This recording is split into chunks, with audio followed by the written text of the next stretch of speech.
Agora então a gente vai começar a estudar o ligante EDTA, né? Porque é o ligante mais usado na volumetria de complexação. A gente tem que entender detalhadamente como é que funciona o ligante EDTA, que jeito que ele é e como é que a gente tem que trabalhar com ele, certo? Então a molécula de EDTA, ela é essa daqui, tá? Aonde que estão os grupamentos ácidos aqui? Primeiro, a molécula perde um íon H+, né? Ela perde um íon H+ aqui, e se ela perde um íon H+ aqui, esse grupo amina fica com um par de elétron para fazer uma ligação. Então já é uma ligação que ele faz aqui. Quando essa molécula, isso aqui é um ácido fraco, né? Quando essa molécula aqui, ela perder outro íon H+, aqui esse nitrogênio vai ficar com um par de elétrons sobrando, e aí então ele consegue fazer outra ligação por aqui, tá?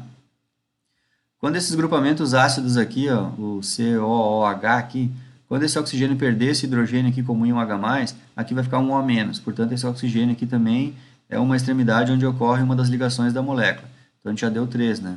Aqui vai acontecer a mesma coisa, esse OH+ aqui vai perder o hidrogênio, outra ligação, então a gente já tem 4.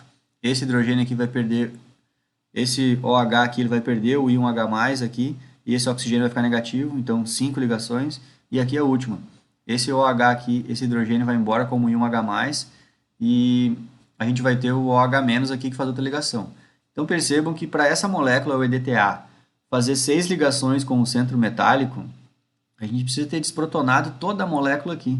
A gente precisa ter arrancado, do jeito que ela está aqui, a gente precisa ter arrancado 6 íons H+ dela. Como é que a gente consegue arrancar esses íons H+? Só colocando ela num ambiente que está rico em OH-, porque é os OH- ali que vão ir arrancando esses H+ aqui. E um ambiente rico em OH- é um pH mais elevado, certo? A gente tem que trabalhar numa região alcalina aqui, certo? Então, essa é uma primeira coisa que você tem que aprender, que essas titulações aqui elas têm que ser feitas numa região alcalina. Bom, outra coisa que a gente tem que estudar aqui é que é o seguinte, cada vez que essa molécula perde o íon H+, é uma reação de um ácido fraco. Quando ela perdeu o primeiro, a gente tem uma primeira constante de equilíbrio, onde o pK1 dá 0, certo? Quando ele perde o segundo íon H+, a gente já tem uma segunda constante de equilíbrio. Então aqui a gente tem os valores das constantes. Né? Quando ela perde o terceiro H+, a gente tem outra constante. Quando ela perde o quarto, outra constante. Quando ela perde o quinto, outra constante. Quando ela perde o sexto, outra constante. Beleza? Então, são 6 constantes de equilíbrio que existem para essa molécula aí. O ácido etileno diamim tetracético. Aqui eu gosto de fazer esse desenho porque é o seguinte, ó. Vamos deixar o desenho dela lá em cima. E eu acabei de falar que a molécula de EDTA que faz 6 ligações com um centro metálico é quando ela perde os seus 6 íons H+, certo? Então, essa molécula aqui, ela existe em meio aquoso em diferentes quantidades e quem dita isso nas quantidades é o valor de pH, certo? Ou seja, se a gente colocar isso aqui num ambiente rico em H+, a gente vai ter cada vez mais moléculas toda protonada que nem está aqui. E aí elas não conseguem se ligar com o centro metálico, entenderam? Se eu colocar essa molécula num ambiente rico em OH-, aí cada vez mais eu vou ter moléculas onde estão desprotonadas aqui, tá? Só que essas moléculas, cada possibilidade de encontrar a molécula de EDTA, a gente chama essa possibilidade de espécie, né? Então a gente pode pensar que a molécula de EDTA, que nem eu escrevi aqui, ó, com todos os seus íons H+, ela está simbolizada por essa aqui, ó, H6Y2+. Porque e não foi eu que inventei isso aqui qualquer livro de química analítica, aí o pessoal simboliza assim, ó, os hidrogênios está bem escrito, que é o H6, né? E todo o resto da molécula foi simbolizado pela letra Y, porque não existe nenhum átomo aí que seja Y, né? Então não vai confundir com ninguém. Então tu vai bater o olho e vai lembrar que isso aqui é meio uma convenção entre os químicos. Eles vão se lembrar, o cara está falando do EDTA. Então o Y é todo o resto da molécula, tá? E por que é 2+? Porque quando ela está desse jeito aqui, ó, os ácidos carboxílicos aqui, tudo protonado, eles ficam com carga neutra. E os grupos amino, quando estão protonados, eles estão com carga positiva, certo? Porque esse íon hidrogênio aqui, quando ele entrou aqui, ele não é aquele hidrogênio que tinha um elétron, sabe? Aqui não é uma ligação covalente comum, é uma ligação covalente coordenada. Então aqui a gente tem o grupamento amino positivo aqui também. E aí então essa molécula todinha protonada, a gente pode resumir ela, em vez de fazer esse desenho gigante aqui, resumir nessa escrita aqui, ó. H6Y2+, porque ela tem carga 2+, né? Depois, quando essa molécula perdeu o primeiro íon H+, ela vai perder esses dois aqui, ó, que é os que mais estão forçados ali. Isso aqui já está bem forçada essa molécula para estar desse jeito, né? Então ela vai perder esse aqui primeiro. Quando ela perder esse aqui primeiro, vai diminuir uma das cargas positivas dela aqui, ó, certo? E aí então ela vai ficar isso aqui, ó, o H5Y+, entenderam? Então isso significa que para a gente ter essa molécula aqui é porque esse EDTA ele já está num ambiente que existem alguns íons OH- ali, né? Certo? E aí ela perdeu um íon H+. Quando ela perdeu o segundo íon H+, a gente vai ter essa espécie aqui, ó, o H4Y. Percebam que não tem carga nenhuma, porque aí ela perdeu esse aqui, isso aqui ficou sem carga, toda molécula não tem carga, então a gente tem a espécie H4Y, tá? E aí seguindo a mesma lógica, aí depois vai perder um hidrogênio do grupamento ácido aqui, aí o oxigênio já fica menos. Aí então quando a gente tiver o H3, o Y é menos, né? Porque aí a molécula já tem uma carga negativa. E aí quando perder o segundo vai ficar 2 menos, ó, H2Y2 menos. Quando perder o terceiro vai ficar 3 menos, quando perder o 4 fica 4 menos. O que a gente pode fazer uma recapitulação aqui também? Quando a molécula está desse jeito aqui, que é esse jeito aqui, ela não faz ligação nenhuma, ela não é um ligante. Tá? Se a molécula estiver desse jeito aqui, ela é um ligante monodentado. Ela no máximo vai fazer uma ligação só. Aqui ela já é um ligante bidentado. Aqui ela é um ligante tridentado, tetradentado, pentadentado e hexadentado, certo?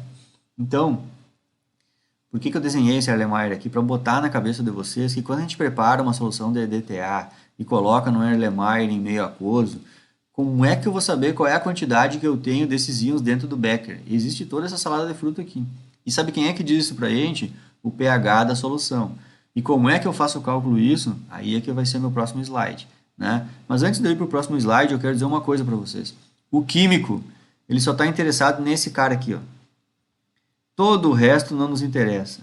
Para a gente trabalhar, fazer volumetrias de complexação, a gente tem que ter na solução, não precisa ter 100% dele, vocês vão ver que a gente não vai trabalhar no 100% dele, mas a gente precisa ter essa espécie aqui. Então eu já vou dizer para vocês assim, ó, se vocês prepararem uma solução de EDTA e o pH da solução não permite que a gente tenha essa espécie aqui, não permite, ela não existe lá no Erlenmeyer, vocês não estão fazendo volumetria de complexação, estão fazendo tudo errado. Tá? Então o foco do químico é ter esse carinha aqui. Então percebam que para a gente ter ele, a gente tem que ter um ambiente rico em íon OH-. Mas mais para frente vocês vão ver também que não é para chegar e socar hidróxido aqui, que aí vai estragar também. Tem mais problemas aí, tá? Mas que eu vou explicar mais para frente. Primeiro aqui nessa slide eu quero que vocês entendam isso. Todas as possibilidades, ou seja, todas as espécies, né, que a gente chama, todas as espécies do EDTA, que são 7, né? Ó, 1, 2, 3, 4, 5, 6, 7. Das 7 possibilidades de encontrar o EDTA, das 7 espécies dele, o nosso foco é essa, é o EDTA todinho desprotonado. Esse aqui é o ligante que vai funcionar lá nas reações com o analito, certo? É esse cara aqui que reage com o analito, não é os outros, tá? Beleza, então agora o meu próximo slide a gente já vai para um estudo de como é que eu calculo a quantidade que eu tenho do EDTA desse jeito aqui. Certo? Beleza, então vamos adiante aqui. Isso aqui é uma coisa que eu ensino lá em Quali. A gente já estudou isso aqui lá em Quali. Eu vou passar meio ligeiro aqui, tá? Porque isso aqui detalhadamente a gente estudou em Quali, estudou... E é óbvio que lá na Quali eu não cheguei num exercício do tamanho desse, né? Um ácido com 6 hidrogênios. Isso aqui eu comecei explicando com ácido que tem 1 hidrogênio. E a gente começou esse estudo aqui. Depois eu ensinei com 2, depois eu me lembro que eu ensinei com 3, que era o ácido fosfórico. Então eu vim numa crescente aqui, eu não cheguei e larguei assim, ó, pá, um troço desse aqui, ó. Porque, claro, explicando assim, que nem agora eu vou explicar, assusta a pessoa, porque já nós estamos falando de um ácido hexaprótico, né? Imagina.